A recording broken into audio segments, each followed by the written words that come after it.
Hello everyone. So today we are starting with in scikit-learn and dataset handling. In this lecture we will cover what is scikit-learn and why it is used and different types of it available, like different inbuilt functions it provides and what is the capabilities this library have. First of all, we will go by the objectives. After this lecture, you will be able to understand what is scikit-learn and why it is used, install and import scikit-learn library, load dataset from CSV file, understand features and target variables, explore dataset using pandas, handle missing values, split data into training and testing sets, and understand why train test splitting is important, and prepare a data from for a machine learning model that we are going to use. First of all, what is scikit-learn? Scikit-learn, also called as sklearn, is one of the most popular machine learning library in Python. It provides simple and efficient tools for building, training and evaluating machine learning models. आपण जितके पण machine लर्निंगचे models create करतो, तर मग त्यांना आपल्याला जो data असतो तो मग दोन फेजेसमध्ये आपल्याला कन्वर्ट करायचा असतो. तर मग ते दोन फेजेस असतात. First is testing and another is training. मग ट्रेनिंग आणि टेस्टिंग आपण यात कसा डेटा कन्वर्ट करतो, तर 80% जो डेटा आहे किंवा according to our data size आणि आपल्या रिक्वायरमेंटनुसार आपण डिफाईन करतो की आपल्याला डेटा कसा स्प्लिट करायचा आहे. तो मग आपण दोन पार्ट्समध्ये आपला डेटा स्प्लिट करतो. नॉर्मली इन जनरल आपण करतो की 80% of the data would be use for training आणि 20% data would be use for testing. तर मग scikit-learn काही लायब्ररीच्या टॉपवर बनलेली, म्हणजे त्या लायब्ररीज वापरून बनलेली आहे. First is numpy, pandas, matplotlib and scipy. तर मग इतक्या सगळ्या चार लायब्ररीज आहे. या लायब्ररीज वापरून scikit-learn लायब्ररी आहे ती बनलेली आहे. scikit-learn allows developers and data engineers to build machine learning models with only few lines of code. म्हणजे आधी ट्रॅडिशनली काय व्हायचं की आपला जो कोड आहे तो आपल्याला numpy, pandas, matplotlib आणि scipy with some sort of Python combination, आपल्याला या सगळ्यांचा मिळून आपला जो पायथन कोड आहे तो लिहावा लागायचा. बट नाऊ आता ते आपल्याला एक इझियर ॲडव्हान्टेज झालंय की using scikit-learn or also called as sklearn, आपण जो कोड आहे त्याची खूप कमी लाईन्स ऑफ कोडमध्ये आपण एक मशीन लर्निंगचं मॉडेल बनवू शकतो. scikit-learn लायब्ररीची नीड काय? आपल्याला जर imagine you want to build a model that predicts house prices, मग विदाउट scikit-learn आपल्याला कशा अप्रोचने जावं लागलं असतं की आपल्याला त्याचे मॅथमॅटिकल जे फॉर्म्युलाज आहे ते स्वतः लिहावे लागले असते. त्याचे जे इम्प्लिमेंटेशन आहे त्याचे अल्गोरिदम्सचे ते स्वतः करावे लागले असते. मॅट्रिक्स ऑपरेशन जसे की matrix addition, multiplication and different टाईपचे जे मॅट्रिक्सचे ऑपरेशन्स आहे ते आपल्याला मॅन्युअली परफॉर्म करावं लागले असते. आपल्याला त्यासाठी एक पायथॉनची कोड लिहावं लागली असते आणि जे मॉडेल आहे त्याची पण ॲक्युरेसी आपल्याला कॅल्क्युलेट करण्यासाठी आपल्याला डिफरंट टाईपचे अप्रोचेस अँड कोड्स लिहावे लागले असते. And we are not sure की ते किती पर्सेंट करेक्ट आहे किंवा नाही. आणि आपल्याला ईच चेंजसाठी ते म्हणजे आपला कोड चेंज करावा लागला असता. मग जे की एक it is not a good approach. मग आपण काय करतोय की scikit-learn लायब्ररी यूज करतोय, जी की एक्सपिरियन्स डेव्हलपर्सने बनवली आहे using the previous historical codes आणि following best practices. So that's why scikit-learn एक आपल्याला रेडी टू इम्प्लिमेंट असे मशीन लर्निंग अल्गोरिदम्स प्रोव्हाइड करते. सो थ्रू दॅट आपण जे आपले मशीन लर्निंग मॉडेल्स आहे ते बनवू शकू. मग इथं आहे की फीचर्स ऑफ scikit-learn लायब्ररी. मग first of all is easy to learn and use. Second is open source and free. त्यासाठी आपल्याला कुठले पैसे काही पे नाही करावं लागत. आपल्याला जस्ट लायब्ररी आहे, you can install it and use it. Support supervise and unsupervise learning, built in data set, data processing tools, feature scaling, train test splitting. जी आपली फीचर स्केलिंग मीन्स की आपण जे बघितलं होतं, जसं की आपण फीचर्स चूज करतो आणि त्यांना स्केल करतो. मग ट्रेन टेस्ट स्प्लिटिंग, तर मग ट्रेन आपला जो डेटा आहे तो ट्रेन आणि टेस्टिंगमध्ये स्प्लिट करणं. मग त्यात रँडमनेस किती हवी, आपला डेटा कसा स्प्लिट झाला पाहिजे, मग ते सगळं आपण ठरवतो ट्रेन टेस्ट स्प्लिटिंग. मग हे जे फीचर आहे ते सायकिटलन लायब्ररी आपल्याला प्रोव्हाइड करते. Another is model evaluation. आपलं जे मॉडेल आहे आपण ऑलरेडी क्रिएट केलंय, मग त्या मॉडेलला इव्हॅल्युएट करणं की त्या मॉडेलची ॲक्युरेसी किती आहे, ते किती व्हॅल्यूजला करेक्ट आउटपुट देत आहे, किती व्हॅल्यूजला इनकरेक्ट आउटपुट देत आहे, किंवा कुठं कुठं ते लॅग करतंय. तर मग अशा सगळ्याचं मॉडेल इव्हॅल्युएशन आपल्याला थ्रू करता येतं scikit learn library. Another is cross validation. Cross validation means की जो टेस्टिंग डेटा आहे आणि जो ट्रेनिंग डेटा आहे, मग यातून क्रॉस व्हॅलिडेशन करणं की म्हणजे जसं टेस्टिंग डेटा होता तसंच ते प्रेडिक्ट करतंय का आउटपुट, जसं ट्रेनिंग डेटा होता तसंच ते आउटपुट प्रेडिक्ट करतंय का. Hyperparametric tuning and visualisation support with matplotlib. म्हणजे आपल्याला आतापर्यंत आपण जसं बघितलं की आपण पांडाच जस्ट आपली डेटा फ्रेम आहे ती प्रोसेस करण्यासाठी यूज करायचो, and another library you use matplotlib. मग मॅटप्लॉटलिब आपण कशासाठी वापरायचो की आपला जो डेटा आहे तो प्लॉट करण्यासाठी आपल्याला म्हणजे वेगवेगळ्या व्हिज्युअलायझेशन्समध्ये बघण्यासाठी आपण मॅटप्लॉटलिब लायब्ररी यूज करायचो. बट इथं काय फीचर आपल्याला अवेलेबल आहे की युजिंग सायकिट आता सायकिट लर्न लायब्ररीज आपल्याला सगळे फीचर्स प्रोव्हाइड करते की विथ दॅट आपण आपला डेटा पण प्रोसेस होऊन जाईल आणि आपल्याला व्हिज्युअलायझेशन पण करता येईल डेटाचं. So this is all about scikit learn library. आता आपल्याला ही लायब्ररी इन्स्टॉल करायची. तर मग इन्स्टॉल करण्यासाठी आपण एक नोटबुक क्रिएट करून घेऊया, जे की मी इथं क्रिएट केलं आहे. आणि मग त्या इथं लागणाऱ्या आपल्याला जितक्या इम्पॉर्टंट लायब्ररीज आहे त्या आपण इथं इम्पोर्ट करून घेऊया. जसं की first is import pandas as pd, and second library is आपली आत्ता आपण जी लायब्ररी बघतोय. तर मग पहिले तर आपल्याला चेक करायचं आहे की ही लायब्ररी आपल्या सिस्टममध्ये इन्स्टॉल आहे की नाही. आणि ॲज आपण गुगल कोलॅब एन्व्हायरमेंट यूज करतोय तर मग यामध्ये ही scikit scikit learn library available असते. So we do not need to install it. So मग एकदा इन्स्टॉल झाली लायब्ररी, मग त्यासाठी कमांड आहे pip install scikit-learn. So after installing that library आपल्याला तिला इम्पोर्ट करायचं आहे. मग आपण पहिलं तर पांडाजला इम्पोर्ट करूया. numpy इफ रिक्वायर्ड तुम्ही ते इम्पोर्ट करू शकता अकॉर्डिंग टू युअर प्रोजेक्ट. मग आपल्याला मॅटप्लॉटलिब जी लायब्ररी आहे ती इम्पोर्ट करायची आहे. आणि मॅटप्लॉट नंतर आपल्याला जी आपण लायब्ररी की कोणती सायकिटला ती यूज करायची. मग यासाठी आपल्याला म्हणजे जेव्हा आपण लायब्ररीज इम्पोर्ट करायचे तर मग त्यावेळेस काय की इथं पहिली जशी की आपण एक पूर्ण लायब्ररी इम्पोर्ट करायचो, पण मग आता आपण इथं काय करतो, आपण तेच इम्पोर्ट करतोय. कारण की सायकिटलन लायब्ररी ही खूप मोठी आहे. मग आपण फक्त तेच मॉडेल इम्पोर्ट करतोय जे की आपल्याला रिक्वायर्ड आहे. दॅट्स वाय आपण इथं काय इम्पोर्ट करतोय फ्रॉम sklearn. आता sklearn आपल्या या लायब्ररीचं नाव आहे. आपण जसं की पहिले स्टार्टिंगला पण बघितलं होतं scikit-learn और sklearn हे दोन नाव आहे त्याचे. आपण इथं sklearn असं यूज करतो.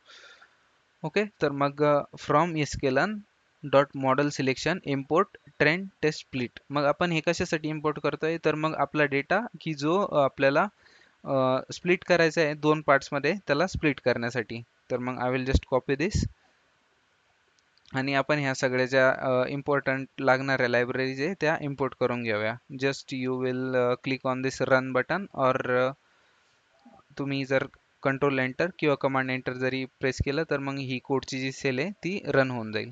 मग त्यानंतर आता आपले वेगवेगळे पर्पज आहे, तर मग त्यासाठी आपण तसे तसे फंक्शन इम्पोर्ट करतो त्यातनं सायकिटलन लायब्ररीमधनं. तसं मग आपण इथं जर लिनियर रिग्रेशनसाठी वापरायचं आहे तर मग आपण इम्पोर्ट करतो इथं from sklearn dot linear model import linear regression. आणि जर आपल्याला लॉजिस्टिक रिग्रेशनसाठी यूज करायचं आहे तर मग आपण अकॉर्डिंग टू अवर यूज केस आपण जे जे मॉडेल्स आहे त्याचे यूज करतो. बट फॉर नाव आपण फक्त इथं इम्पोर्ट करतोय ट्रेंड टेस्ट स्प्लिट, कारण की आपल्याला फक्त हे बघायचं आहे की त्यातनं जो डेटा आहे आपला तो वेगवेगळ्या पार्ट्समध्ये आपण त्याला कसं डिवाइड करू शकतो. तर मग इथं आपल्या ज्या लायब्ररीज आहे त्या सगळ्या इम्पोर्ट झाल्या आहे. मग त्यानंतर आपण एक युजिंग पांडाज आपण एक फाईल इम्पोर्ट करून घेऊया. pd is equal to df is equal to pd dot read underscore csv. आणि इथं आपल्याला त्या फाईलचं नाव मेन्शन करावं लागेल जी आपल्याला रीड करायची. So for that we will just upload one file from our system.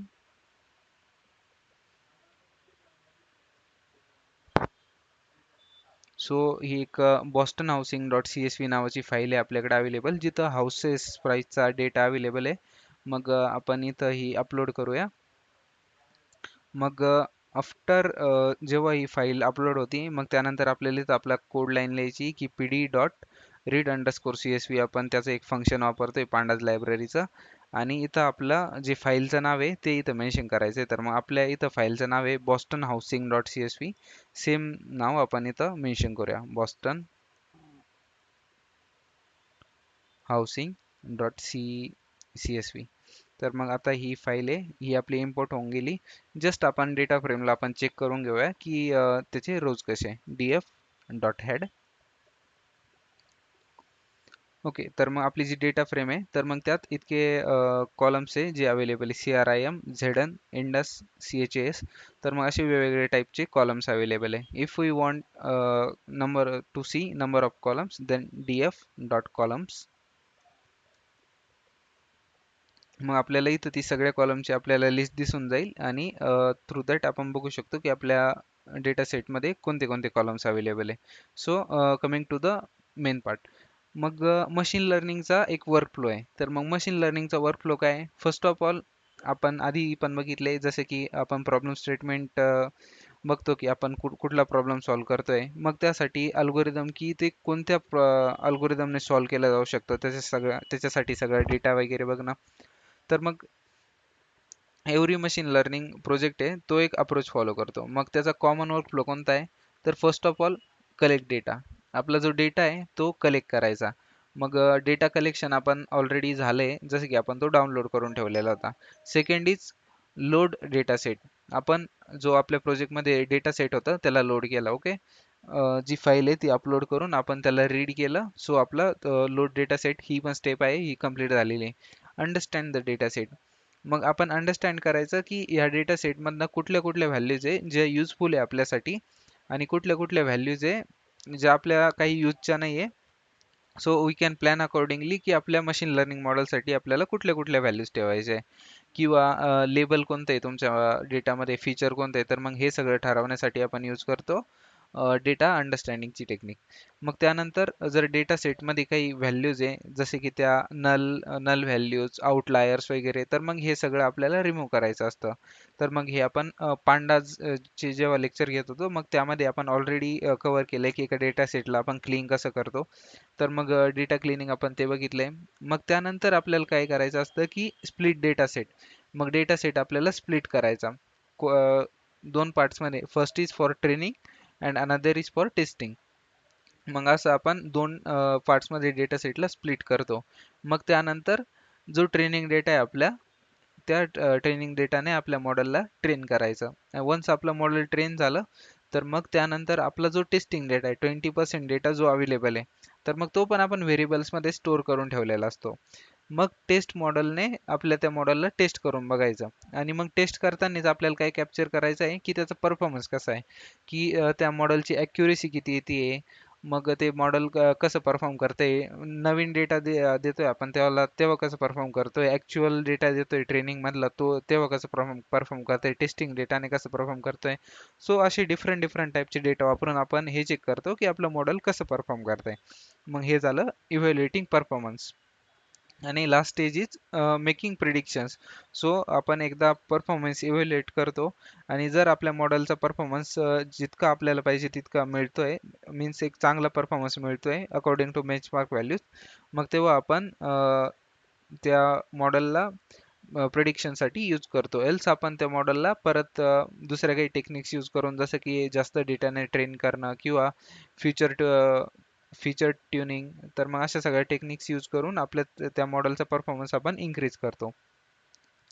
Then आपण जो आपला डेटा सेट आहे तो यूज करतो पहिलं तर सगळ्या मॉडेलला ट्रेन करण्यासाठी. So what is data set? मग data set is a collection of related data organize in rows and columns. मग डेटा सेट तो डेटा आहे जो की आपल्या प्रॉब्लेमशी रिलेटेड आहे, आणि तो ऑर्गनाइज केलेला आहे रोज अँड कॉलम्समध्ये अकॉर्डिंग टू अवर पर्पज. मग टाइप्स ऑफ डेटा किती राहतात की मग डिफरंट टाईपचे डेटा सेट्स अवेलेबल असतात जेव्हा जेव्हा आपण एका मॉडेलला आपल्याला ट्रेन करायचं असलं ते अकॉर्डिंग टू आपलं प्रॉब्लेम जे आहे जे की आपण सॉल्व्ह करतोय त्याच्या नुसार ते व्हॅरी होतात. मग टाइप्स ऑफ डेटा आहे. First is numerical data. मग न्यूमेरिकल डेटा तो डेटा आहे जो की न्यूमेरिक नंबर फॉर्मॅटमध्ये आहे जसं की फ्लोट, इंटिजर, डेसिमल. तर मग हा सगळा डेटा आहे त्याला आपण न्यूमेरिकल डेटा असं म्हणतो. मग त्याचे एक्झाम्पल्स आहे age, salary, height, weight, marks and अजून पण सगळे एक्झाम्पल जसं की टेम्परेचर असे सगळे. मग हे जे एक्झाम्पल्स आहे जिथं की नंबर्स असतात ते आपण त्यांना म्हणतो numerical data. Another is categorial data. मग कॅटेगरिकल डेटा काय असतो की कॅटेगरिकल डेटा जिथं की काहीतरी कॅटेगरी आहे जसं की male, female, pass, fail, spam, not spam, yes, no, true, false. मग जिथं की काहीतरी एक कॅटेगरी मग त्याला आपण म्हणतो कॅटेगरिकल डेटा. मग next type of data is text data. Text data म्हणजे तो डेटा जो की पॅराग्राफमध्ये सेंटेन्सेसमध्ये लिहिला गेलेला आहे. तो की म्हणजे आयदर न्यूमेरिकल डेटा किंवा कॅटेगरिकल डेटा असं आपण डिफाईन नाही करू शकत त्याला. मग त्याला आपण म्हणतो टेक्स्ट डेटा. टेक्स्ट डेटा मग कोणता कोणता असतो जसं की आपल्या बुकचं content, product reviews, feedback, email, news articles, Wikipedia blogs, Instagram blogs. So हा सगळा जो टाईपचा डेटा आहे त्याला आपण म्हणतो टेक्स्ट डेटा. मग याचं एक्झाम्पल आहे दिस प्रॉडक्ट इज एक्सिलेंट. आता हा एक झाला एका टेक्स्ट टाईपचा डेटा जिथं टेक्स्ट आहे. मग पुढचा टाईप येतो डेट अँड टाइम डेटा. मग डेट अँड टाइम ज्या डेटामध्ये आपला डेट आणि टाइम असा मेन्शन केलेला आहे किंवा डेट वेगळं टाइम वेगळं आणि अजून पण एक असतं की जिथं आपण डेट टाइम एकत्रच मेन्शन करतो. मग अशा डेटामध्ये जे मेन्शन केलं आहे मग that type of data is called date and time data. So हे सगळे वेगवेगळ्या डेटांचे एक्झाम्पल आहे आणि आपण हे यासाठी बघतोय की आपल्याला मॉडेल जेव्हा आपण ट्रेन करतो तर मग तेव्हा आपल्याला त्यावर फीचर इंजिनिअरिंग परफॉर्म करावे लागते की कोणते फीचर्स आपल्या कामाचे आपल्या मॉडेलला ट्रेन करण्यासाठी आणि कुठले आहे ते कामाचे नाही. आणि जेव्हा पण आपण एक मॉडेल ट्रेन करतोय सो इट इज इम्पॉर्टंट की आपण नीट अनालाइज करतोय की आपला जो डेटा आहे तो कोणत्या फॉर्मॅटमध्ये आहे आणि आपल्याला कोणत्या फॉर्मॅटमध्ये हवा. जसे की आपण जो कोणता न्यूमेरिक डेटा आहे तर मग तो काही काही वेळेस असा असतो की तो स्ट्रिंग फॉर्मॅटमध्ये ऑब्जेक्ट फॉर्मॅटमध्ये असतो. मग आपल्याला त्याचं डेटा कन्व्हर्जन पण करावं लागतं टू दॅट स्पेसिफिक डेटा ज्या फॉर्मॅटमध्ये आपल्याला तो पाहिजे. सो दॅट्स वाय आपल्याला ते माहीत असणं इम्पॉर्टंट आहे की आपण कुठल्या टाईपच्या डेटाशी डील करतोय आणि आपल्याला जर एका मशीन लर्निंग मॉडेलला ट्रेन करायचं आहे तर मग मशीन लर्निंग मॉडेलला ट्रेन करण्यासाठी तो डेटा कुठल्या फॉर्मॅटमध्ये हवा. तर मग डेट अँड टाइम डेटा झाला. मग त्यानंतर आपल्याला काय करायचं आहे की डेटा सेट लोडिंग करायचं आहे जे की आपण ऑलरेडी केलं आहे. त्याच्यासाठी आहे इथं व्हेरिएबलचं नाव pd dot read underscore csv and in bracket आपल्याला मेन्शन करायचं आहे की जी आपण फाईल आहे ती रीड करतोय त्या फाईलचं नाव. मग आपण त्याचे रोज कसे बघू शकतो df dot head. df dot हेडने आपल्याला टॉप 5 रोज दिसतील बाय डिफॉल्ट अँड आपण जर इथे एक पॅरामीटर पास केला लेट्स से 15 सो आपल्याला टॉप 15 रोज दिसेल. आपण जिथं इतकं काउंट देतो जितके आपल्याला रोज शो करायचे तर मग तो काउंट आपल्याला इथं तितक्या रोजचा काउंट शो केला जातो. मग एक डेटा सेट अंडरस्टँड करण्यासाठी आपल्याला त्याचे काही प्रॉपर्टीज आहे आपण त्या बघतो. तर मग df डॉट हेड आपण यूज करतो to view top 5 rows of a data set. Data dot tail आपण यूज करतो की to view last 5 rows of the data set. आता लास्ट 5 टॉप 5 ते बाय डिफॉल्ट सेट केलेले डेटा सेट या फंक्शन्सने की ते 5 शो केले जाईल आणि आपण पॅरामीटर पास करू शकतो की आपल्याला किती बघायचे. Next is df dot shape. एका डेटा सेटचा शेप बघण्यासाठी की त्या डेटा सेटमध्ये नंबर ऑफ कॉलम्स किती आहे नंबर ऑफ रोज किती. तर मग यासाठी आपण यूज करतो data set dot shape. Columns data dot columns आपण जितके पण कॉलम्स आपल्या डेटामध्ये ते बघण्यासाठी यूज करतो डेटा डॉट कॉलम्स. मग त्यानंतर डेटा डॉट इन्फो डेटाची इन्फॉर्मेशन बघण्यासाठी जसं की number of rose, number of columns, data types and missing values. मग स्टॅटिस्टिकल समरी ती जर आपल्याला बघायची असली तर ते आपण यूज करतो डेटा डॉट डिस्क्राईब. तर मग आपण जस्ट हे in according to our data set बघूया इथं. तर मग इथं आपण df dot columns df dot head use केलाय. त्यानंतर आपण यूज करू df डॉट टेल. मग df डॉट टेलने आपल्याला जे लास्ट रोज आहे ते दिसले. मग आपण समजा आपल्याला रँडमली डेटा बघायचा आहे तर मग आपण तो df डॉट सॅम्पलने बघू शकतो. मग df डॉट सॅम्पल आपण यूज केलं तर मग आपल्याला हा दरवेळी जो डेटा भेटणार आहे तो आपल्याला रँडमली डेटा मिळतो. तर मग df dot shape to see की आपल्याकडं किती नंबर ऑफ रोज अँड किती नंबर ऑफ कॉलम्स अवेलेबल आहे. तर मग आपण इथं यूज करतो df डॉट शेप. मग शेपमध्ये आपल्याला कळतंय की 506 कॉलम्स रोज आपल्याकडे आहे आणि 14 कॉलम्स जे आपल्याकडे आहे ते अवेलेबल आहे. df डॉस इन्फो.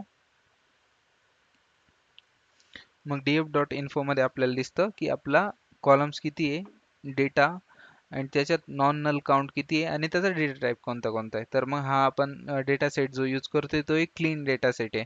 दॅट्स वाय आपल्याला कुठल्या पण नल व्हॅल्यूज यात बघायला नाही मिळत आहे आणि जो जो डेटा आपल्याला ज्या फॉर्मॅटमध्ये पाहिजे त्या फॉर्मॅटमध्ये आपला डेटा अवेलेबल आहे. जसं की हे CR क्राईम MEDV. तर मग हे आपल्याला फ्लोटमध्ये पाहिजे, काही टॅक्स आपल्याला इंटिजरमध्ये पाहिजे, तर मग हे सगळं आपल्याला त्या त्या फॉर्मॅटमध्ये बघायला मिळतंय. मग next is df dot describe. आपण जितक्या मेथड बघितल्या त्यातून हे राहिलं होतं की df डॉट डिस्क्राईब. मग df डॉट डॉट डिस्क्राईब मध्ये आपल्याला ज्या स्टॅटिस्टिकल डेटा आहे तो बघायला मिळतो की त्याचं count, mean, standard deviation, minimum, 25% quantile, 50% quantile, 75% quantile and maximum. तर मग ह्या सगळ्या ज्या व्हॅल्यूज आहेत त्या आपल्याला या थ्रू बघायला मिळतात. मग मिसिंग व्हॅल्यूज त्या व्हॅल्यू असतात की जसे की नॉट अ नंबर किंवा काही व्हॅल्यूज आहे जिथं नल आहे तर मग त्या आपण व्हॅल्यूज आहे त्या त्यांना आपण कन्सिडर करतो ॲज अ मिसिंग व्हॅल्यू. मग आपल्या डेटा सेटमध्ये चेक कसं करायचं की आपल्या डेटा सेटमध्ये काही मिसिंग व्हॅल्यूज आहे की नाही. मग त्यासाठी आपण यूज करतो df dot is null dot sum. तर मग आपण आपल्याला इथं आपल्या कॉलम वाईज आपल्याला एक काउंट मिळेल की आपल्या पूर्ण डेटा सेटमध्ये किती नल व्हॅल्यूज अवेलेबल आहे. तर मग आपल्याकडं एक हा कॉलम आहे कॉल्ड RM. तर मग RM मध्ये काही नल व्हॅल्यूज अवेलेबल आहे. सो टू रिमूव्ह दज नल व्हॅल्यूज आपण इथं काही यूज करू की df डॉट ड्रॉप याने. तर मग ह्या सगळ्या आपण ऑलरेडी मेथड्स बघितलंय की हे आपण का यूज करतो. And in place is equal to true. तर मग हे काय करेल की जितके आपण नल व्हॅल्यूज आहे त्या या डेटा सेट मधल्या ड्रॉप करून टाकेल. तर मग आपण परत चेक केलं df dot is null and सगळ्यांचं सम. तर मग आपल्याला इथं कुठल्याच डेटामध्ये आता नल व्हॅल्यूज दिसत नाही कारण की आपण जितक्या ज्या नल व्हॅल्यूज होत्या त्या रिमूव्ह करून टाकल्या. आणि त्याच्या पण डिफरंट टेक्निक्स आहे की आपण आयदर त्यांना ड्रॉप करू शकतो किंवा रिप्लेस करू शकतो. So according to our use case आणि आपण कुठल्या टाईपच्या डेटासोबत डील करतोय मग त्यानुसार आपण ठरवतो की आपण त्याला ड्रॉप करणार आहे किंवा त्याला फिल करणार आहे विथ डिफरंट व्हॅल्यू. जसं की आपण त्याला मीन सोबत किंवा बॅकफिल, फ्रंट फिल अशा भरपूर टाईपच्या मेथड्स ज्या की आपण पांडाजमध्ये बघितल्या. युजिंग दज व्हॅल्यूज आपण त्याला फिल करू शकतो. Features and target variable. मग फीचर काय असतं आणि टार्गेट व्हेरिएबल काय असतं. Machine learning models learn from features to predict target. मग फीचर्स ते कॉलम्स असतात जे की ॲज अ इनपुट यूज केले जातात आपल्या डेटाला प्रेडिक्ट करण्यासाठी. आणि टार्गेट तो कॉलम असतो जो की आपण प्रेडिक्ट करतोय. जसं की लेट्स से आपल्याकडे एक ईमेल आहे, एक डेटा सेट आहे आणि त्या डेटा सेटमध्ये अशा कॉलम्स अवेलेबल आहे like email, sent from, sent to, the organisation, sent time, date आणि एक लास्ट कॉलम अवेलेबल आहे it is spam or not spam. मग तो आपल्याला लास्टचा कॉलम आता मग पूर्ण जो डेटा आहे जसं की पहिले सगळे इनपुट रोज आहे मग थ्रू दॅट आपल्याला अनालाइज करायचा आहे तो ईमेल आयदर तो स्पॅम आहे किंवा नॉट स्पॅम आहे. आणि आपल्याला जो लास्ट कॉलम आहे सगळ्यात जो की आपलं टार्गेट आहे मग त्यामध्ये स्टोअर्ड आहे आपलं की आपण ह्या सगळ्या इनपुट्सवरून ते एक टार्गेट जे आहे ते प्रेडिक्ट करतोय. So this is called features and target variable. मग इथं पण एक एक्झाम्पल आहे, जसं की hours, attendance, previous marks and final marks. मग इथं फीचर्स काय आहे की hours, attendance, previous marks and target काय आहे की आता म्हणजे आपण ह्या तिन्हींच्या कॉम्बिनेशन अनुसार एक फायनल मार्क्स जे आहे ते कॅल्क्युलेट करू शकतो युजिंग हिस्टॉरिकल डेटा. मग आपण एक फीचर कसं सिलेक्ट करतो आपल्या डेटा सेटमध्ये, तर मग आपल्याला ते तितके कॉलम सिलेक्ट करावे लागतात जे जे जे आपण आपल्या डेटा सेटमध्ये यूज करतोय. तर मग according to our data set, आता आपल्याकडे डेटा सेट जो अवेलेबल आहे आता, तर मग यात कॉलम्स अवेलेबल आहे जसे की CRIM, झेडन, इंडस. मग आपल्याला लेट से की आपला MEDV जो आहे तो लास्टचा कॉलम आहे, जो की ॲज आपल्याला फीचर सिलेक्ट करायचा आहे. तर मग आपल्याला पहिलं तर तो डेटा एक्स आणि वाय यामध्ये स्प्लिट करावे लागेल. तर मग आपण त्याला स्प्लिट करूया. X is equal to DF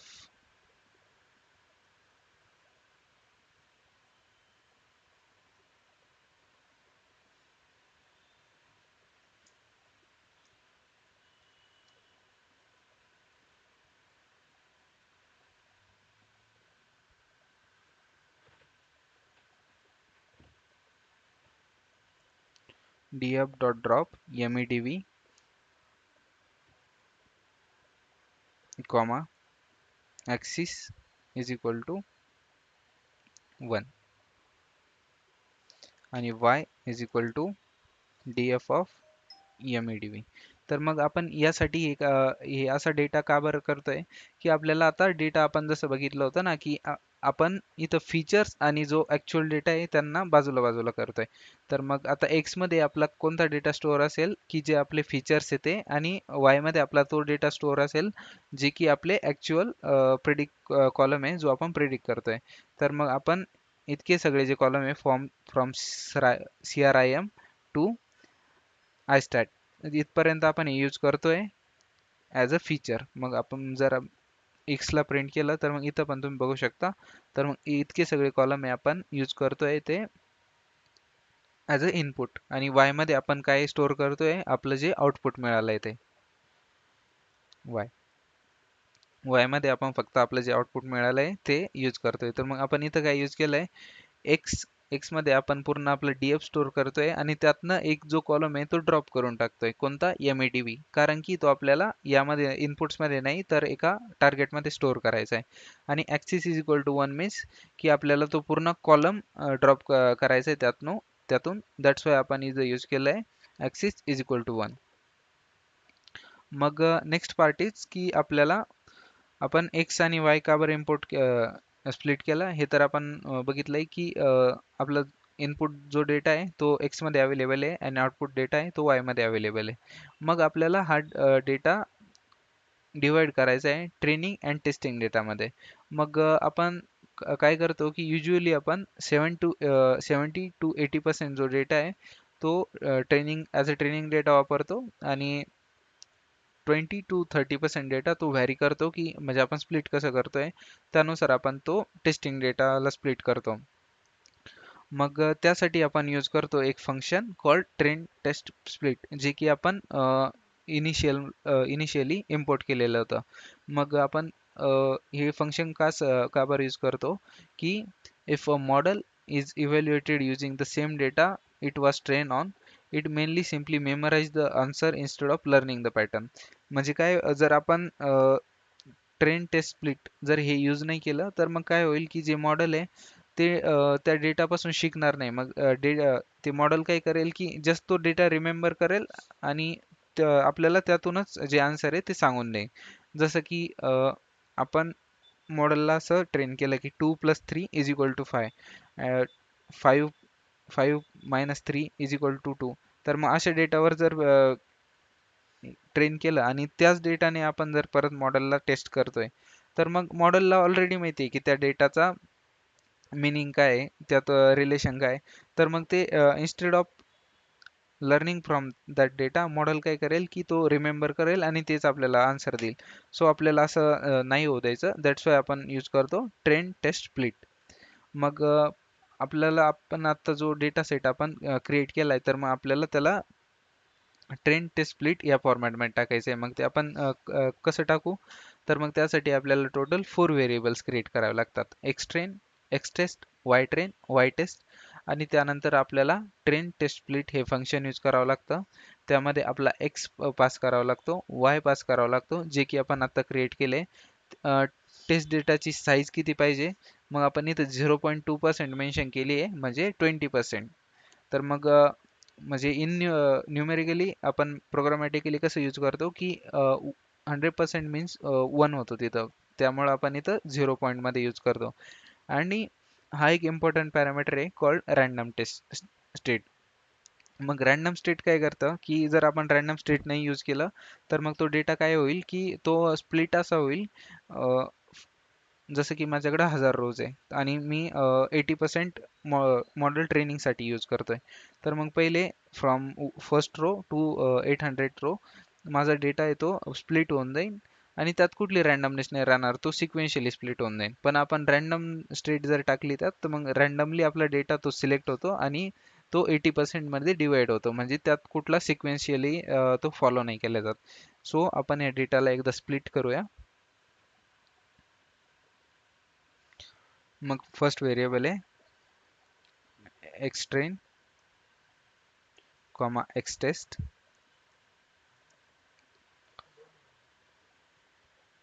Y train, Y test. मग आपण इथं काय यूज करतोय, जे फंक्शन आहे आपलं ते, जे की आपण इथं इम्पोर्ट केलंय. मग आपण हे फंक्शन इथं इम्पोर्ट केलेलं होतं कुठलं, ट्रेन टेस्ट स्प्लिट. मग ह्या फंक्शन आपल्याला यूज करायचं इथं तेव्हा ट्रेन टेस्ट स्प्लिट.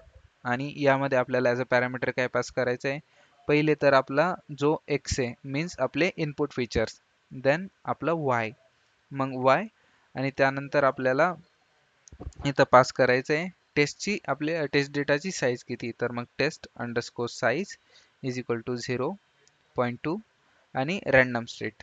मग रॅन्डम अंडरस्कोर स्टेट आपण याला इथं ठेवूया, लेट्स 7.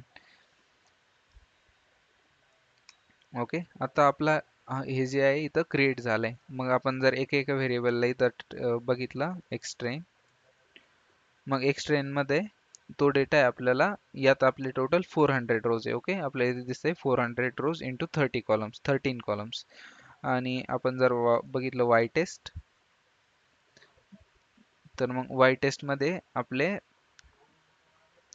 ते कॉलम्स आहे जे आपण वायच्या टेस्टिंगसाठी यूज करणार आहे. आणि जर आपण बघितलं वाय ट्रेन,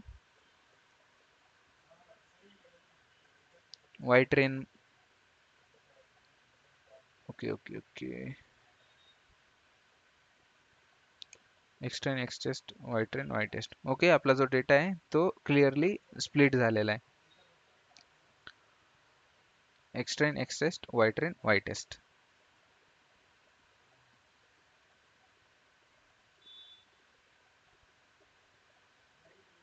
आणि आपण अजून एक डेटा प्रिंट करूया called X test, X test. आणि एक्स टेस्ट मध्ये आपल्याला किती कॉलम्स दिसत आहे, 101 रोज अँड 13 कॉलम्स. ओके, आपला जो डेटा आहे तो क्लिअरली स्प्लिट झाला आहे, जितके आपल्याला म्हणजे 20% आपल्याला टेस्ट डेटा मिळाला आहे. मग आपला हे आतापर्यंत झालं की आपण जो डेटा आहे त्याला स्प्लिट केलं 40 to 80% मध्ये. मग आपल्याला काय करायचं आहे की आपल्या डेटा सेटमध्ये आता जो आपण डेटा सेट इथं हे केला ना की मॉडेलसाठी आपण आता डेटा क्रिएट केला आतापर्यंत. मग आपल्याला आता युजिंग दिस डेटा आपल्याला एक मॉडेल ट्रेन करायचं आहे आणि त्या मॉडेलवरून आपल्याला बघायचं आहे की त्या मॉडेल्स थ्रू आपल्याला प्रिडिक्शन करता आले पाहिजे, जसं की एका हाऊसची प्राइसिंग. मग आपण हे बघूया. मग फर्स्ट ऑफ ऑल आपल्याला बघायचं आहे एक लिनियर रिग्रेशन. मग लिनियर रिग्रेशन बघितल्यानंतर आपण लॉजिस्टिक रिग्रेशन बघूया आणि मग त्यातून आपण बघूया की आपण एका हाऊसची प्राइस कशी प्रेडिक्ट करू शकतो. तर त्यासाठी जे आपलं सायकिड लर्नच आहे, मग सायकिड लर्नमध्ये काही पॉप्युलर डेटा सेट्स अवेलेबल आहे, जसे की iris data set, wine data set, breast cancer data set, diabetes data set, digit data set.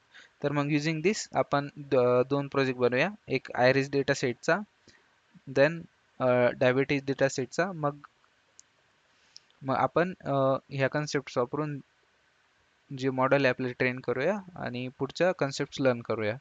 So that's all for this lecture. आपण जे इन अपकमिंग लेक्चर आपण बघूया linear regression and logistic regression. Okay, thanks all.